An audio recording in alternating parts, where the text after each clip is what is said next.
It started with the laughter. Low, muffled, like someone trying not to be heard. Elise was unpacking boxes in her new apartment, a small, weathered place on the third floor of an old Victorian house divided into units. She paused, listening. The sound was coming from inside the walls.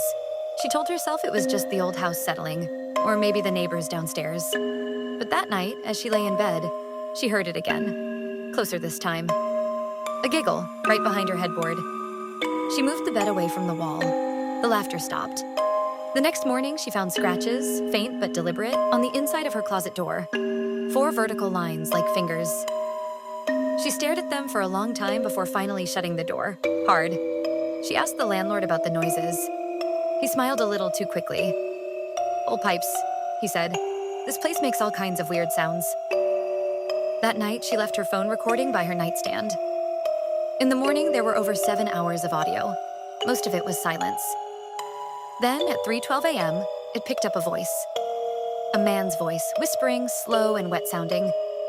"She can hear me now." She didn't sleep the next night.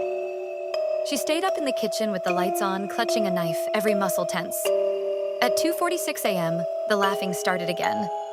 But this time, it didn't come from the walls. It came from under the sink. She inched toward the cabinet doors, shaking.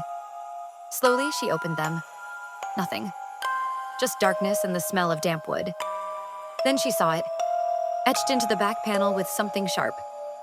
"I see you when you sleep." She slammed the doors and called the police. They searched the apartment and found no sign of forced entry. No one in the crawl space, no one in the walls. But they did find something else. In the sealed panel behind her bedroom wall, someone had carved a tunnel, a narrow passage big enough for a small man to crawl through. At the end of it was a nest of blankets, wrappers, and bones. Human bones. They never found him.